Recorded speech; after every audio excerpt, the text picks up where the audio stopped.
Hi, Blue Teamers. So here we are again, Rocks with Rosie, and today we're going to talk about the third type or group of rocks, and that is metamorphic rocks. This is the last of the three rock groups or types. Now, you may be familiar with the word metamorphosis, which simply means change.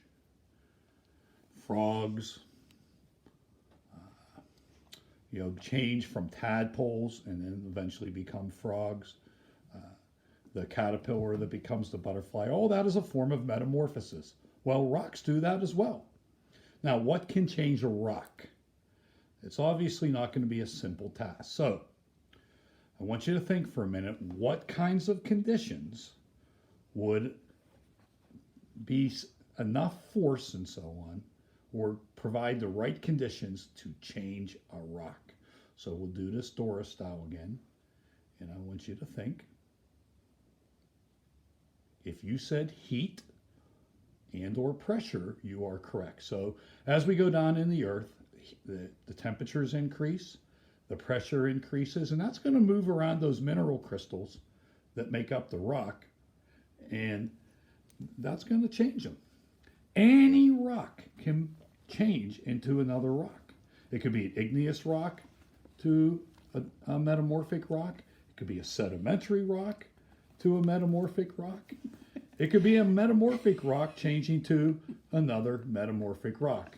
Now, as you see, Rosie is going through some changes as well.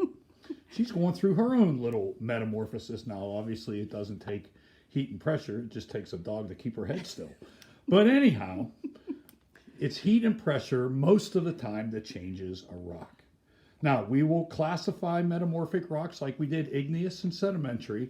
And like igneous rocks, we're going to classify metamorphic rocks according to their texture, how the minerals are arranged.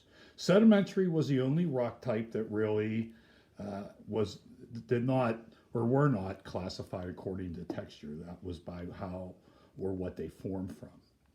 So we will fill in, as we did the last time, your Google Slides. And I'll kind of put the words down so you know what to fill in. So Rosie looks like she's ready to do a lab. She has her lab safety goggles on and ready to go. So what I'm going to do next is kind of tell you what to fill in, and then we're going to talk about those two textures. Okay, so now we're ready to fill in our Google Slides. So you should have the video open and another tab with your Google Slides. So when you look at the Google Slides and what you need to fill in, we know that metamorphic rocks form mainly by extreme heat and pressure, and also says and or chemical reaction, but heat and pressure are the two main reasons that igneous or that metamorphic rocks form. They are the hardest of the three rock types, and when you're put under all that heat and all that earth above you pressing down, all that pressure, that's going to form a very, very hard rock.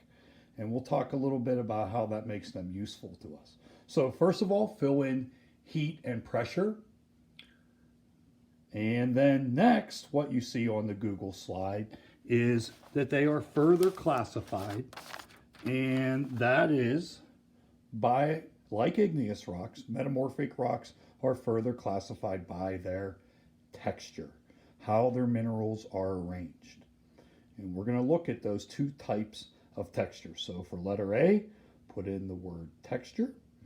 And let's take a look at those two textures of metamorphic rock. Most metamorphic rocks are of a texture we call foliated. They are found in these parallel bands or layers, like this schist you see here, or this slate, and you can, if you look at it from that direction, you can really see how there would just be layer upon layer of that. So, and slate actually is used sometimes in pool tables, and sometimes you still see a slate roof around. Not as much these days, but if you want a really durable and roof that's going to last a long time, a slate roof will definitely do that for you, but it's pretty expensive to have done as well. So most metamorphic rocks are foliated. They're in those parallel bands or layers, and think about all that pressure again leading to that. Now, there are metamorphic rocks that are unfoliated or sometimes called non-foliated, like this quartzite and marble. Um, Again, you know, they're extremely hard, hardest of the three rock types. And they a lot of times they look like the marble and the quartzite you see here. Marble comes from limestone, quartzite from sandstone. They're a nice looking rock as well. And maybe in your house you have a marble countertop or something. You know, we had some parts of on our window seals and so on that were marble. And you know, the Taj Mahal in India is made of marble. We were at the museum. Parts of the museum were made of marble. Not an inexpensive way to make a building, but it, you know, in the end, it's going to last a long time and look really nice. So, what you should fill in next for number 1 is foliated. That's the parallel bands or layers like what you see on the left. So that's the word foliated. So get that down in your Google Doc. And that is, like I said, most metamorphic rocks are foliated. Now, number 2, you should put down the terms unfoliated or non-foliated, like the quartzite and marble. So you can write either of those two words, either unfoliated or non-foliated. They mean the same thing. And like I said, on the top, that's quartzite, and on the bottom, that's marble. And that would be your 2 textures of metamorphic rocks: foliated, as these 2, or unfoliated or non-foliated.